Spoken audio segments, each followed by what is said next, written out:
ഒന്ന് രണ്ട് ദിവസമായിട്ടേ എനിക്ക് ഇൻസ്റ്റാഗ്രാമിൽ ഒരുപാട് പേര് ഷെയർ ചെയ്ത് തരുന്ന ഒരു വീഡിയോ ആണ് ഡോക്ടർ ആയിഷ മുഹമ്മദിൻ്റെ റീലുകൾ. ഇവർ ഭർത്താവിൽ നിന്ന് സെപ്പറേറ്റഡ് ആണ്. ഇവരുടെ ഫാമിലി ലൈഫിൽ സാരമായ ഇഷ്യൂസ് വന്നു. ഇപ്പോൾ ഇവർ ഭർത്താവിൻ്റെ വീടിൻ്റെ മുന്നിൽ സമരം ചെയ്യുകയാണ്. ഈ വിഷയങ്ങളിൽ കുറച്ചധികം കാര്യങ്ങൾ സംസാരിക്കാനുണ്ട്. ഇവർ തന്നെ ഇവരുടെ ഇൻസ്റ്റാഗ്രാം പേജിൽ കുറേ പോസ്റ്ററുകളും ഒക്കെ ഷെയർ ചെയ്തിട്ടുണ്ട്. നിയമപരമായ വിവാഹബന്ധം വേർപ്പെടുത്താതെ മറ്റൊരു വിവാഹം കഴിച്ചു, 100 പവൻ സ്വർണം കൈവശം വയ്ക്കുന്നു, സ്വന്തം മകളുടെ ചെലവുകൾ പോലും നൽകാതെ ഉത്തരവാദിത്തം ഒഴിവാക്കുന്നു. ഇതാണ് ഭർത്താവിനെതിരെ ഇവിടെ ആയിഷ പറയുന്ന കാര്യങ്ങൾ. ഇതിനകത്ത് മുസ്ലിം മതവിഭാഗത്തിൽപ്പെട്ട ആളാണ് ആയിഷയും ഹസ്ബൻഡും ഒക്കെ. അപ്പോൾ ഒരു രണ്ടാമത്തെ വിവാഹം ആദ്യ ഭാര്യയുടെ സമ്മതമില്ലാതെ, ഇനി മുസ്ലിം നിയമപ്രകാരമാണെങ്കിൽ പോലും ആദ്യ ഭാര്യയെ സെറ്റിൽ ചെയ്യാതെ, അവരെ കൺസെൻ്റ് ഇല്ലാതെ രണ്ടാമത്തെ വിവാഹത്തിൽ പോയി ഭയങ്കര അടിച്ചു പൊളിച്ച് ജീവിക്കുക എന്ന് പറയുന്നത് that's A crime as per my knowledge. Okay, അപ്പോൾ കുറേ കാര്യങ്ങൾ ഇതിൽ ഡീറ്റെയിൽ ആയിട്ട് സംസാരിക്കാമെന്നുണ്ട്. ഇതിൽ തന്നെ ഞാൻ ഇന്ന് സോഷ്യൽ മീഡിയ എടുത്ത് നോക്കുന്ന സമയത്ത് കുറേ ആൾക്കാർ ഈ ആയിഷയുടെ വിഷയം എടുത്തു വെച്ച് മുസ്ലിം മതവിഭാഗത്തിനെ മൊത്തത്തിൽ അധിക്ഷേപിക്കാനും ആക്ഷേപിക്കാനും വേണ്ടിയിട്ട് ഒരു കൂട്ടം ആളുകൾ ഇറങ്ങി എന്നൊക്കെ പറഞ്ഞിട്ട് വേറെ രീതിയിലുള്ള ഒരു നെറേറ്റീവും കൊണ്ടുപോകുന്നുണ്ട്. ആക്ച്വലി മതപരമായിട്ടുള്ള കാര്യങ്ങൾ ഇവിടെ ഇഷ്ടംപോലെ മഹലുകളും അതിൽ ഉസ്താദുമാരും മത നേതാക്കന്മാരും ഉള്ളൊരു നാടാണല്ലോ ഇത്. അപ്പോൾ മതപരമായിട്ട് നടന്ന ഒരു കല്യാണമാണെങ്കിൽ മതത്തിൻ്റെ ആളുകൾ തന്നെ ഇടപെട്ടിട്ട് ഒരു സ്ത്രീക്കോ പുരുഷനോ നീതി മേടിച്ചു കൊടുക്കുക എന്നുള്ളതൊരു മാന്യതയല്ലേ. അത് ചെയ്യാത്തൊരു സാഹചര്യം വരുമ്പോൾ, അത് സോഷ്യൽ മീഡിയയിൽ വരുമ്പോൾ അത് ചോദ്യം ചെയ്യപ്പെടും. മനസ്സിലായില്ലേ? അപ്പോൾ നമുക്ക് ആയിഷ പറയുന്ന കാര്യങ്ങളിലേക്ക് ആദ്യം പോയേക്കാം. ചാവക്കാട് താലൂക്കിൽ എടക്കഴയൂർ മഹല്ല് നിവാസിയാണ്. ഇതേ മഹലിൽ തന്നെയുള്ള അബ്ദുൽ ലത്തീഫ് ഹാജി എന്നവരുടെ മകൻ ഡോക്ടർ അലി അബ്ദുൽ ലത്തീഫാണ് എന്നെ കല്യാണം കഴിച്ചിരിക്കുന്നത്. നമ്മുടെ ഈ വിവാഹബന്ധം നിലനിൽക്കെ എന്നെ അവരുടെ വീട്ടിനകത്തൊന്നും പുറത്താക്കുകയും അതേപോലെ ഈ സമയത്തിൽ നിയമപരമായിട്ട് ഡിവോഴ്സ് എടുക്കാതെയും മുത്തലാഖോ അങ്ങനെയുള്ള മതപരമായ കാര്യങ്ങൾ ചെയ്യാതെയും ഈ ബന്ധം നിലനിൽക്കെ അദ്ദേഹം വേറെ കല്യാണം കഴിച്ചിരിക്കുകയാണ്. അത് കഴിച്ചിരിക്കുന്നത് കോഴിക്കോട് നിന്നാണ്. ഇപ്പോൾ എന്നെ എനിക്കിപ്പം ഭർത്താവിൻ്റെ വീടിനകത്ത് കയറാൻ പറ്റാത്തതിൻ്റെ സാഹചര്യത്തിൽ ഞാനിപ്പോൾ കോടതിയിൽ നിന്നും ഒരു ഓർഡർ എടുത്ത് അവിടെ കയറാൻ വേണ്ടിയിട്ട് വന്ന സമയത്ത് അവർ വീട് പൂട്ടുകയും അതേപോലെ വെള്ളം കറണ്ടൊക്കെ കട്ടാക്കി പുറത്തേക്ക് പോവുകയും ചെയ്തതിൻ്റെ ആ ഒരു സാഹചര്യത്തിൽ ഒരു 10 ദിവസമായിട്ട് ഞാനിപ്പോൾ സമരത്തിലാണ് ഇവിടെ. ഒരു സ്ത്രീ അവരുടെ അവകാശങ്ങൾക്ക് വേണ്ടി സമരം ചെയ്യുക, അവകാശങ്ങൾ നിഷേധിക്കപ്പെട്ടതിൻ്റെ പേരിൽ സമരം ചെയ്യുക, മനസ്സിലായോ?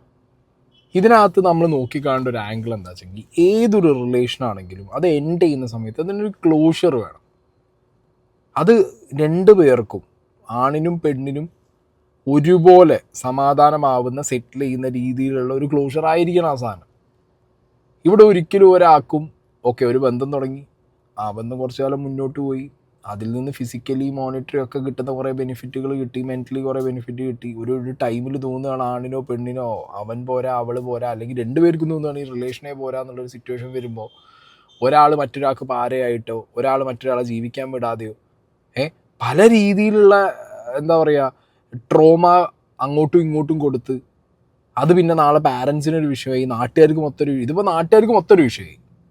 അങ്ങനെ വിഷയങ്ങൾ ഉണ്ടാക്കി മാറിപ്പോകുന്നതിനേക്കാൾ നല്ലത് ഒന്നാമത് ഇവർ ഹസ്ബൻഡ് എഡ്യൂക്കേറ്റഡ് ആണ്, ഇവർ എഡ്യൂക്കേറ്റഡ് ആണ്, ഡോക്ടേഴ്സാണ്.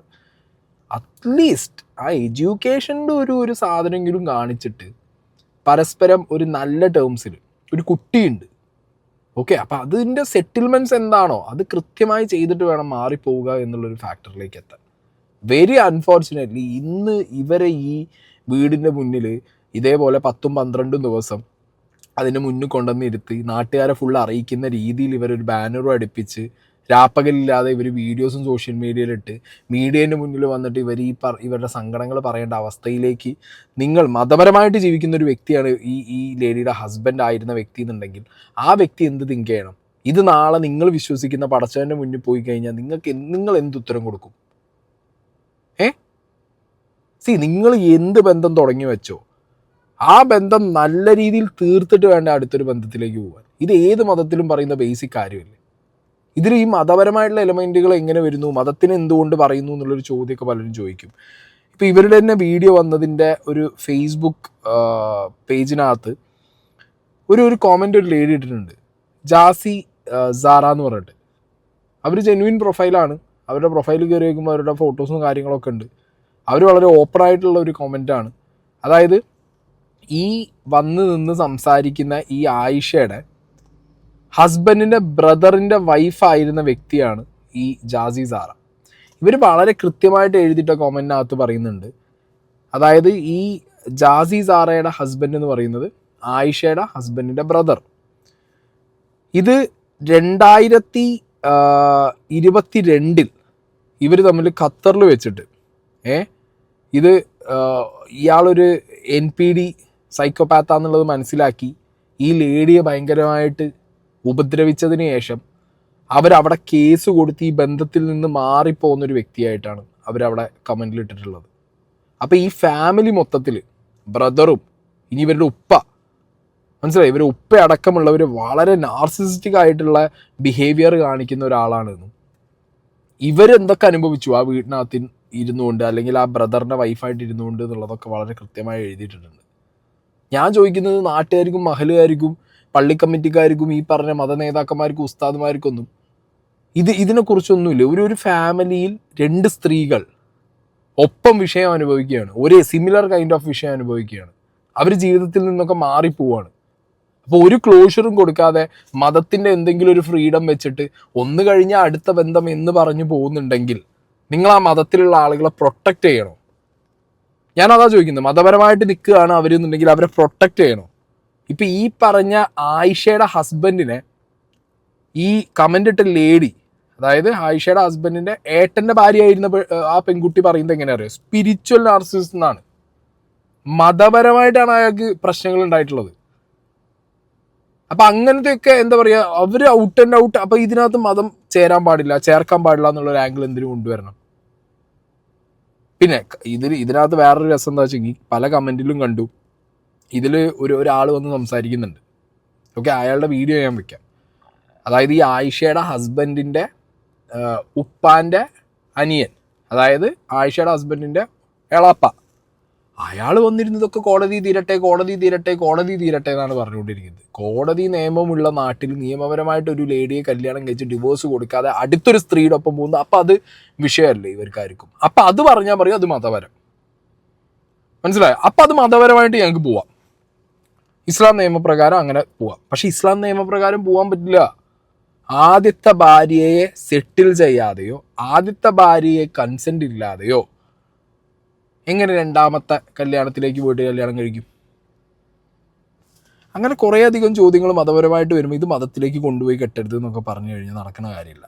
ഞങ്ങളുടെ കല്യാണം കഴിഞ്ഞിട്ട് ഇപ്പോൾ 13 വർഷം കഴിയുന്നു. തുടക്കം മുതലേ ഈ പറഞ്ഞ സ്വത്ത് കുറവ്, സ്വർണം കുറവ്, അങ്ങനെ പറഞ്ഞിട്ടും ശാരീരികമായും മാനസികമായിട്ടും ഒരു കുട്ടിയുള്ള എനിക്കൊരു മകളുണ്ട്. ആ മകളുള്ളപ്പോൾ തന്നെ ഒരുപാട് ഞാൻ പീഡനങ്ങൾ അനുഭവിച്ചിട്ടുണ്ട്. എന്നെ ഫിസിക്കലേക്ക് ഒരുപാട് ബുദ്ധിമുട്ടിച്ചിട്ടുള്ള, അബ്യൂസ് ചെയ്തിട്ടുള്ള ഒരു വ്യക്തിയാണ്. ഞാനൊരു ഫോട്ടോ ഷെയർ ചെയ്യുന്നുണ്ട്. ഈ പറഞ്ഞ പല സാഹചര്യങ്ങളിലൂടെ കടന്ന് കൊറോണ കാലത്ത് എന്നെ അവിടെ വീട്ടിൽ മംഗലാപുരം, ഞങ്ങളവിടെ വർക്ക് ചെയ്യുന്ന സമയത്ത് അവിടെ വീട്ടിൽ തന്നെ പൂട്ടിയിടുകയും അത് പ്രകാരം മംഗലാപുരം പോലീസിൻ്റെ സഹായത്തോടൊക്കെ കൂടെയാണ് ഞാനിവിടെ നാട്ടിലോട്ട് തിരിച്ചു വന്നിട്ടുണ്ടായിരുന്നത്. അത്രപോലെ ടോർച്ചറിങ് ആയിരുന്നു. അവർ രാത്രി വന്നിട്ട് നമ്മളെ സഹായിക്കുകയും ഇതുപോലെ രാവിലെ ഇവിടെ നിന്നും ആ കൊറോണയിൽ ലോക്ക്ഡൗണിൻ്റെ കാലത്തിൽ ബോർഡർ വന്നിട്ട് അത്രയും ബുദ്ധിമുട്ടിയിട്ടൊക്കെയാണ് ഞാൻ തിരിച്ചു വന്നിട്ടുണ്ടായിരുന്നത്. എന്ത് പറഞ്ഞിട്ടാണ് ഈ ഉപദ്രവിക്കുന്നത്? ഫാമിലിയിലുള്ള പ്രശ്നങ്ങൾ, അവരുടെ ഉപ്പാക്ക് എൻ്റെ മേലെ താല്പര്യമില്ലായ്ക, അതേപോലെ സ്വർണം, സ്വത്ത് കുറവ്, ഭംഗി കുറവ്, ഇങ്ങനെയൊക്കെ പറഞ്ഞിട്ട് കുറേ അനുഭവിച്ചിട്ടുണ്ട്. സ്വർണം കുറവെന്ന് പറഞ്ഞാൽ എത്ര പവൻ തന്നിട്ടാണ് കെട്ടിച്ചു വിട്ടത്? സാർ 100 പവൻ സ്വർണം തന്നിട്ടാണ് എന്നെ കല്യാണം കഴിച്ചിട്ടുണ്ടായിരുന്നത്. 2013? അതെ, 2013 നിക്കാഹ്, 2015 റിസപ്ഷൻ. അന്ന് പ്രോപ്പർ ഫംഗ്ഷനായിട്ട് ഒരു 100 പവൻ സ്വർണ്ണം, അതേപോലെ പല തവണകളായിട്ട് കുറച്ച് കാശും ഒക്കെ അദ്ദേഹം കൈപ്പറ്റിയിട്ടുണ്ട് നമ്മളെടുത്തു നിന്ന്. ഇപ്പോൾ അതൊന്നും തിരികെ തരാതെ മകളുടെ കാര്യത്തിൽ ഒരു കാര്യവും ചെയ്യാണ്ട് നാളിതുവരെ 1 രൂപ പോലും മെയിൻ്റനൻസ് തന്നിട്ടില്ല. മോളെ ഞാൻ സ്വന്തമാണ് വളർത്തുന്നത്. അപ്പോൾ ഇതൊക്കെ തരാതെയാണ് ഇദ്ദേഹം ഈ ബന്ധം നിലനിൽക്കെ വേറെ കല്യാണം കഴിച്ചിട്ടിപ്പം ജീവിതവുമായിട്ട് മുന്നോട്ട് പോയിട്ടുള്ളത്. ഞാൻ മനസ്സിലാക്കിയത് അവിടെ ആനക്കുഴിക്കര മാണിയമ്പലം എന്ന് പറഞ്ഞിട്ട് പൂവാറ്റുപുറമ്പ എന്നാണ് സ്ഥലത്തിൻ്റെ പേര്. അവിടെയുള്ള ഒരു മഹലാണ് അവരുടെ കല്യാണം നടത്തി കൊടുത്തിരിക്കുന്നത്. നാടറിഞ്ഞ് നാട്ടുകാരറിഞ്ഞ് മഹലുകാരറിഞ്ഞ് നടത്തിയ ഒരു കല്യാണം. ഇതിനകത്ത് വിഷ്വൽസ് തന്നെ വളരെ എവിഡൻ്റ് ആണ്. ഇതാരും അറിയാതെ ഇവർ ഒളിച്ചോടി പോയിട്ട് അല്ലെങ്കിൽ അവർ വേറെ സെപ്പറേറ്റ് ആയിട്ട് പോയിട്ട് വീട്ടുകാർ താല്പര്യമില്ലാതെ കെട്ടിപ്പോകുന്ന ഒരു ഐറ്റമാണെന്ന് എനിക്ക് തോന്നുന്നില്ല. ഓക്കെ, പിന്നെ ഒരു മഹലിൽ നിന്ന് ഉള്ളൊരു വ്യക്തി വേറൊരു മഹലിൽ ചെന്ന് കല്യാണം കഴിക്കുമ്പോൾ സ്വന്തം മഹലിൽ നിന്ന് ഈ വ്യക്തിക്ക് എന്തോ ഒരു പേപ്പറൊക്കെ കൊടുക്കണം എന്നുള്ള സംഗതികളൊക്കെ ഉണ്ട് എന്നാണ് എൻ്റെ അറിവ്. ഇവിടെ അതിലൊക്കെ മാനിപ്പുലേഷൻ നടന്നിട്ടുണ്ട്. അപ്പം മതപരമായിട്ട് ഈ വ്യക്തി എന്ത് ചെയ്തു, കാര്യങ്ങൾ മാനിപ്പുലേറ്റ് ചെയ്തു, അത് അടുത്തൊരു കല്യാണം കഴിക്കാൻ വേണ്ടിയിട്ട്. എന്നാൽ നിയമപരമായിട്ട് ചെയ്യേണ്ട കാര്യങ്ങൾ ചെയ്തു കൊടുക്കണമില്ല. അറ്റ്ലീസ്റ്റ് ഇവരെ കയ്യിൽ നിന്ന് മേടിച്ച സ്വർണമോ പൈസയോ തിരിച്ചു കൊടുത്തിട്ടുണ്ടെങ്കിൽ അടക്കം മേ ബി ഇങ്ങനത്തെ ഒരു സിറ്റുവേഷനിലേക്ക് അവർ ചെല്ലില്ല. കാരണം അവരൊരു ഡോക്ടറാണ്, ബൈ പ്രൊഫഷൻ അവർക്ക് ഇനിയും ജോലിയും സാധനങ്ങളും കൊടുത്തിട്ട് അവർക്ക് ലൈഫ് മുന്നോട്ട് കൊണ്ടുപോകാൻ പറ്റും, എഡ്യൂക്കേറ്റഡ് ആണ്. അതും ചെയ്യുന്നില്ല. കുട്ടിയുടെ കാര്യത്തിലും ഒരു സെറ്റിൽമെൻറ്റ് പറയുന്നില്ല. വീട്ടുകാരും ഇതിനോട് അടുക്കുന്നില്ല. ആര് ചോദിച്ചു തന്നാലും ഇതാണ് ഏറ്റവും രസം. എന്താ പറയുക, ഈ വീഡിയോസ് പുറത്ത് വരുമ്പോൾ ഇതിനകത്തൊരു ചെങ്ങായി വന്നിരുന്നിട്ട് പറയുന്നത്, അതായത് ഞാൻ നേരത്തെ പറഞ്ഞ പോലെ ഈ ആയിഷയുടെ ഹസ്ബൻഡിൻ്റെ എളാപ്പ വന്നിരുന്നു പറയുന്നത് ഇതൊക്കെ കോടതിയിൽ നടക്കുന്നതാണ്, ഇതൊക്കെ കോടതിയിൽ നടക്കട്ടെ എന്നാണ് പറയുന്നത്. ഞാനല്ല പറയണത്, കോടതി നടക്കുന്ന കേസാണ്. അത് ഞങ്ങൾക്ക് ഒരൊറ്റ ഇഷ്ടം സംസാരിക്കാറില്ല. ഞങ്ങൾ ഈ വീട് തടസ്സപ്പെട്ടതിന് മാത്രം പറയാനുള്ളത്. ഞങ്ങൾ പറഞ്ഞു കഴിഞ്ഞു ഞങ്ങൾക്ക് വേറൊന്നും പറയല്ല. ഇതൊക്കെ ബാറ്റിയൊക്കെ കോടതിയിലാണ് സംസാരിക്കുന്നത്. കോടതി നടക്കും എന്നാണ് സംശയങ്ങൾ. ഇതിൻ്റെ ചെക്കൻ്റെ ഭർത്താവ് എന്ന ആൾ വിടില്ല, അതിൻ്റെ കുടുംബത്തിൻ്റെ പക്ഷങ്ങൾ ആരും വിടില്ല. ഇവിടെ വീട്ടിൽ വന്നിട്ട് ശല്യപ്പെടുത്തുക, ഞങ്ങളെ ശല്യപ്പെടുത്തുക, ഞങ്ങൾ ഇതിൻ്റെ ആപ്പിൽ ഞങ്ങൾ വീട്ടിൽ ശല്യപ്പെടുത്തുക, ഈ ഗേറ്റ് അടക്കുക, വന്നിടുക. ഇത് വന്നിട്ട് ഒരാഴ്ച കൂടുതലായി ഇങ്ങനെ ശല്യപ്പെടുത്തുന്നു അല്ല. അപ്പോൾ അങ്ങനെ സത്യങ്ങൾ നിങ്ങൾക്ക് ന്യൂസ് മേഡം കുറച്ച് വിളിച്ച് വരുത്തിയെങ്കിൽ എക്സ്പെൻസ് ഒന്ന് വിളിച്ച് വരുത്തും. അപ്പോൾ നിങ്ങൾ അപ്പോൾ ഞങ്ങളെ വിഷയം ഞങ്ങൾക്ക് ഇതിൻ്റെ വിഷയം ഇടപാടില്ല. ഇതൊക്കെ കോടതിയാണ്, നമ്മൾ ചിന്തിക്കണില്ല. അതൊക്കെ അവർ കോടതിയാണ്, അതൊക്കെ അവർക്ക് അറിയാം, എല്ലാ വിഷയം അറിയാം. ഒന്നും കോടതിയുടെ കാര്യമല്ല ഞാൻ പറഞ്ഞത്. കുറിച്ച് നമുക്ക് പറയാനില്ല, അത് അവർ നിയമ നടപടികൾ അവർ സ്വീകരിക്കും. താങ്കളുടെ ചേട്ടന്റെ മകനാണ്, അതെല്ലാം അതെ ശരിയല്ല എന്നുള്ള ശരി കോടതി അത് ശരിയല്ലാണ്ടാണ് ഈ കുടുംബം അംഗീകരിക്കാതെയും മറ്റാണ് അവർ കല്യാണം കഴിച്ചത്. അത് ആ ശരി അവർ ചോദിക്കുക, അതല്ല കോടതി ചോദ്യം ചെയ്യണം. എല്ലാവരുടെയും കാണുകയല്ലേ കല്യാണം, എല്ലാ കാര്യത്തിനും കോടതിയാണ്. അല്ലല്ല ആരും സപ്പോർട്ടല്ല ഇവിടുന്ന്, ഈ കുടുംബം സപ്പോർട്ടല്ല, നല്ല സപ്പോർട്ടാണെന്നില്ലാണ്. ഇപ്പോൾ കല്യാണം കഴിഞ്ഞിട്ട് അവരെന്താ തമ്മിൽ തെറ്റി കഴിഞ്ഞപ്പോഴാണ് ഈ പ്രശ്നങ്ങൾക്ക് പറയുന്നത്. അതിന് നമ്മൾ നിവർത്തിയില്ല. അപ്പോൾ ഒരു എന്ത് വർഷം ഇന്നത്തെ അവസ്ഥ എന്ന് പറഞ്ഞാൽ പിന്നെ ഇവിടെ വന്നു കഴിഞ്ഞാൽ എന്തെങ്കിലും പ്രശ്നങ്ങൾ വന്ന് പിന്നെ ഒരു പെണ്ണിനെ വെച്ചാൽ പെണ്ണിൻ്റെ ഭാഗത്താണ് റേറ്റത്തിലുള്ള ധാരണ. അപ്പോൾ പെണ്ണ് വിചാര കുറ്റം അറിയിച്ചാൽ അല്ലെങ്കിൽ ഒരു പെണ്ണ് ഒരു സാമ്പത്തിക അറിയിച്ചാൽ ഒക്കെ സപ്പോർട്ട് അവർക്ക് ജനങ്ങൾക്ക് എടുപ്പൊക്കെ ഉണ്ടല്ലോ. ജനങ്ങൾക്ക് മുന്നിലൊക്കെ സപ്പോർട്ട് ദിവസങ്ങളോളം ഇപ്പോൾ നടക്കണം. ഞങ്ങൾക്ക് മറുപടി ഉണ്ടല്ല. ഇത് കൂട്ടിയിട്ട് ഇത് ഫോട്ടോ വന്നപ്പോൾ ഞങ്ങൾ നിർത്തിയത് ഞങ്ങൾ കോട്ടൻ കാര്യങ്ങളൊക്കെ അവിടെ തന്നെ ഞങ്ങൾ എല്ലാം കോടതിയിലാണ്. ഇനി അങ്ങോട്ട് കോടതിയിലാണെന്നുണ്ടെങ്കിൽ സ്വന്തം ബന്ധുക്കാരനോടും ബാക്കിയുള്ളവരോടും പറയണം, കോടതി ചെന്നത് തീർത്ത് കൊടുത്തിട്ട് വിടാൻ. അതല്ല മാന്യത. പെരേൻ്റെ മുന്നിൽ ഇങ്ങനെ ഒരു സ്ത്രീയും കുട്ടിയും വന്ന് നിൽക്കണ്ട എന്നുള്ളൊരവസ്ഥ നാട്ടുകാരും മഹലാരും കൂടി ചെയ്തു കൊടുക്കി. എന്താ ചെയ്തു കൊടുക്കാത്തല്ലേ പാട്? അപ്പം എന്താ 15 ലക്ഷം ഉറുപ്പിക 100 പവൻ സ്വർണത്തിനൊക്കെ കണക്ക് പറയേണ്ടി വരും. മനസ്സിലായോ? അതിന് ഉത്തരവാദിത്തം ഏൽക്കേണ്ടി വരും. അതിന് ഒരു മതനേതാക്കന്മാരെയും ഒരു മഹലാരെയും കിട്ടില്ല. മനസ്സിലായില്ല? അതിനാരെയും കിട്ടില്ല. അപ്പം അതിനൊക്കെ നൈസായി ഒഴിഞ്ഞു മാറി സ്കിപ്പ് ചെയ്ത് പോകണം. അപ്പം വേണം കോടതി നിയമം. മതപരമായിട്ട് കല്യാണം കഴിക്കും. ചിലപ്പോൾ കല്യാണം പോലും രജിസ്റ്റർ ചെയ്യാത്തൊരവസ്ഥയിൽ കാര്യങ്ങൾ മുന്നോട്ട് കൊണ്ടുപോകുന്നവരുണ്ട്. ഇതിപ്പോൾ അവർ കല്യാണം രജിസ്റ്റർ ചെയ്തുകൊണ്ട് ഡിവോഴ്സ് സാധനം എന്ന് പറഞ്ഞിട്ട് കോടതിയിൽ സാധനം കൊണ്ടുപോകാൻ ഈ ലേഡീനെ കൊണ്ട് പറ്റി. സമാധാനമുണ്ട്. ഇനി ഏതെങ്കിലും ഒരു കാലത്തൊരു നീക്കുപോക്ക് ഉണ്ടാവുന്നെങ്കിലും വിചാരിക്കാം. പക്ഷെ ഇവരൊക്കെ ഈ മതം ഇതിൽ കൊണ്ടുവരരുത്, മതം ഇതിൽ ഇൻവോൾവ് ആവരുത് എന്നൊക്കെ പറയുമ്പോൾ ഞാൻ ചിന്തിച്ചു പോകണം. എന്താ പറയുക, ഒരു സൈഡിൽ മതം വെച്ചിട്ട് 1, 2, 3 കല്യാണം കഴിക്കാന്നുള്ള തിങ്കിങ് പോവുക. ഒരു സൈഡിൽ ആദ്യം ഒഴിഞ്ഞ കല്യാണത്തിൻ്റെ കാര്യം അത് കോടതിയിൽ നിയമപരമായിട്ട് വിടുക. എന്നാൽ പിന്നെ അത് മതപരമായിട്ട് തന്നെ സെറ്റിൽ ചെയ്ത് വിടണ്ടേ? മതത്തിൽ സെറ്റിൽ ചെയ്യാനുള്ള വഴികളുണ്ടല്ലോ, മതം തന്നെ പറയുന്ന വഴികളുണ്ടല്ലോ. അത് പറ്റില്ല. അപ്പം അത് നിയമപരവും കോടതി ചെന്ന് അതെന്താ സമയം വേണം. മനസ്സിലായില്ല? അങ്ങനെ വരുമ്പോൾ സമയം വേണം. അപ്പോൾ പിന്നെ മെല്ലെ സാധനങ്ങളൊക്കെ തട്ടി ഒപ്പിച്ച് അത്യാവശ്യം കാശും പൈസയൊക്കെ ഇട്ട് എന്തെങ്കിലും അല്ലെങ്കിൽ കോടതിയിൽ നിന്ന് ഒരു സെറ്റിൽമെൻറ്റ് വരുമല്ലോ, എന്തെങ്കിലും പറഞ്ഞിട്ട് വിടാന്നുള്ളത്. ഞാൻ ചോദിക്കുന്നത് ഇത്രയൊക്കെ ചെയ്യേണ്ട കാര്യമുണ്ട്. അവനെ കൊണ്ട് പറ്റില്ല എന്നുണ്ടെങ്കിൽ കല്യാണം കഴിക്കാതിരിക്കുക. ഇനി അതിൽ ഒട്ടും ബന്ധം മുന്നോട്ട് മര്യാദയ്ക്കല്ല പോകണമെന്നുണ്ടെങ്കിൽ ഒരു കുട്ടീനെ ഉണ്ടാക്കാതിരിക്കുക. ഇപ്പം ആ കുട്ടീനെ മോളാവസ്ഥ നിങ്ങൾ ഒന്ന് ചിന്തിച്ച് നോക്കണ്ടേ? ഈ പറയുന്ന നാട്ടുകാരോ മത നേതാക്കന്മാർക്കോ ഇതിലുണ്ടാക്കിയ ഓനോ ഈ കുട്ടീനെ കുറിച്ച് ചിന്തിക്കേണ്ട വല്ല അവസ്ഥയുണ്ടോ? ഇല്ല. മക്കളാണ് ഇതൊന്ന് അനുഭവിച്ചുകൊണ്ടിരിക്കുന്നത്. ഈ കല്യാണം നടത്തുമ്പോൾ ഈ മഹല്ല് കമ്മിറ്റി, അതായത് നിങ്ങളുടെ മഹല്ല്, അതായത് ഈ പറഞ്ഞ നിങ്ങളുടെ ഭർത്താവിൻ്റെ മഹല്ലിൽ നിന്നൊരു ലെറ്റർ ഇല്ലാതെ മറ്റൊരു മഹല്ലിൽ പോയിട്ട് കല്യാണം കഴിക്കാൻ പറ്റുമോ? സാർ, എനിക്ക് അതിനൊരു സാക്ഷ്യപത്രം കിട്ടിയിട്ടുണ്ട്. ഇവർ എൻ്റെ മഹല് അതിന് സമ്മതം കൊടുത്തിട്ടില്ല എന്ന് പറഞ്ഞിട്ടുള്ളതിൻ്റെ ഒരു ലെറ്റർ എനിക്ക് എവിഡൻസ്, എനിക്ക് പ്രൂഫായി തന്നിട്ടുണ്ട്. അവിടെ ചെന്നപ്പോൾ എനിക്കറിയാൻ കഴിഞ്ഞത് അതവിടുത്തെ ഒരു പ്രസിഡൻറ്റ്, അദ്ദേഹത്തിൻ്റെ പേര് ജാഫർ എന്നാണ്. അദ്ദേഹത്തിൻ്റെ വ്യക്തി താല്പര്യത്തിന്മേലാണ് ഇത് നടന്നതെന്നാണ് പറയപ്പെടുന്നത്. പക്ഷേ ഇതിലിപ്പോൾ നഷ്ടക്കാരി ഞാനും എൻ്റെ മകളായി മാറിയിട്ടുണ്ട്. ഇദ്ദേഹം നമ്മൾ രണ്ടുപേരും ഒരു ബന്ധത്തിൽ നിൽക്കെ അദ്ദേഹത്തിന് സുഖമായിട്ട് ജീവിതം മുന്നോട്ട് പോകാൻ പറ്റി. ഞാനും എൻ്റെ മകളും ഇതിനകത്ത് വിക്ടിംസായിട്ട് അനുഭവിച്ചുകൊണ്ടിരിക്കുകയാണ്.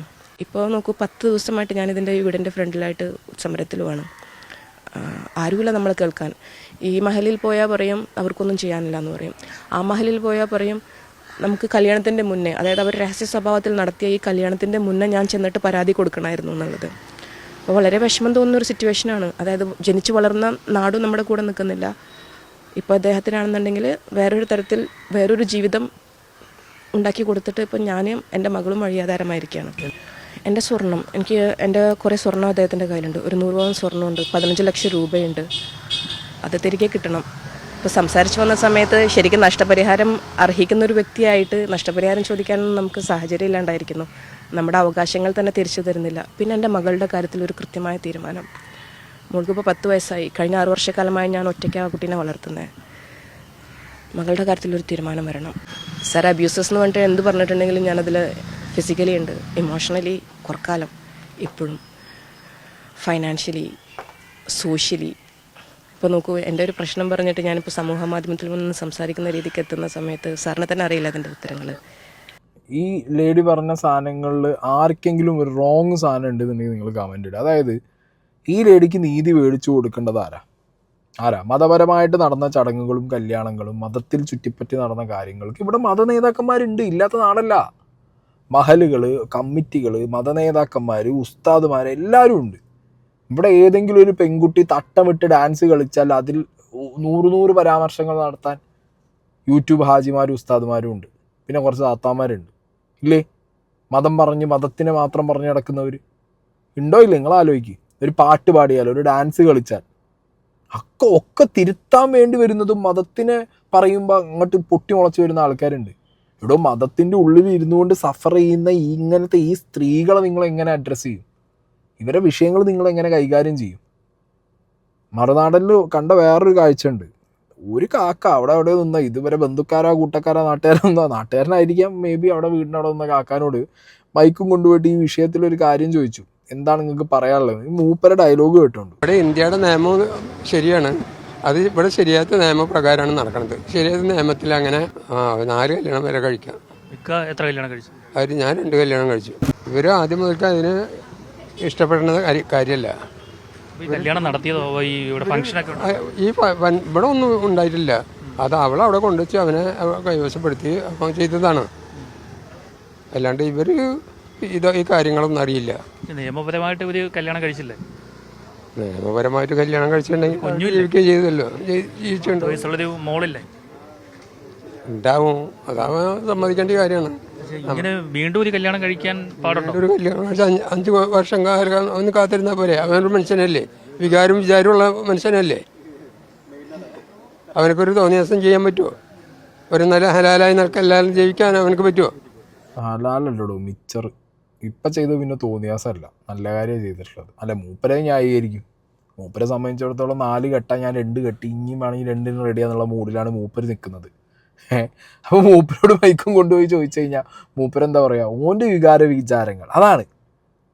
ഇത് പറയുമ്പോൾ പലരും ഇന്നും എതിർക്കും. പക്ഷെ ഞാൻ ആലോചിക്കുന്നത് എന്താ പറയുക, ഒരു പുരുഷൻ്റെ വിചാരങ്ങളെ എപ്പോഴും മുസ്ലിം മതത്തിലുള്ളവരിങ്ങനെ പൊക്കി പിടിച്ച് കാണിക്കും. ഒരു സ്ത്രീയുടെ വിചാരങ്ങളെ കുറിച്ചിട്ട് ധാരണയില്ല, അല്ലെങ്കിൽ അതിനെക്കുറിച്ച് സംസാരിക്കാൻ പാടില്ല. അതെന്തോ വലിയ തെറ്റാ. ഇതേപോലെ പെണ്ണാണ് വിചാരവും വിചാരിച്ചിട്ട് വേറൊരാളെ ഇറങ്ങി പോയെന്നുണ്ടെങ്കിൽ നാടളക്കി പ്രശ്നം ഉണ്ടാക്കുമല്ലോ, ഇല്ലേ? ആകെ പ്രശ്നം. പള്ളി കമ്മിറ്റി കൂടി, മറ്റേ മഹൽ കമ്മിറ്റി കൂടി, എല്ലാവരും കൂടണു, ആകെ പ്രശ്നം ഉണ്ടാക്കണു. എന്തൊക്കെ പുകിലുണ്ടാവും. ആണൊരു സീനുമില്ല. അത് നൈസായിട്ടുണ്ട്. ഓന് വിചാരങ്ങളില്ലേ? എത്ര 4 കെട്ട ശരിയത്ത് നിയമം പോലെയാണ് നിൽക്കുന്നത്. അപ്പം ഇന്ത്യൻ നിയമത്തിനൊരു വിലയില്ലേ? വെള്ളത്തിൽ വരച്ച വരയോ? ഒന്നാമത് ഇങ്ങനത്തെ ടീംസിൻ്റെ ഇന്ന് ഇത്ര പ്രതീക്ഷ മതി. ഈ കാക്ക കേട്ടില്ല, കാക്ക ഇനിയും പറയുന്നുണ്ട് ഡിവേഴ്സ് ചെയ്യുക. എന്തിനാ ഒരു പുരുഷന് ഒന്നിലധികം ഭാര്യമാരായിട്ട് ജീവിക്കാൻ അവകാശമുണ്ട്. ഈ ഇന്ത്യയുടെ നിയമത്തിൽ അത് നടക്കും.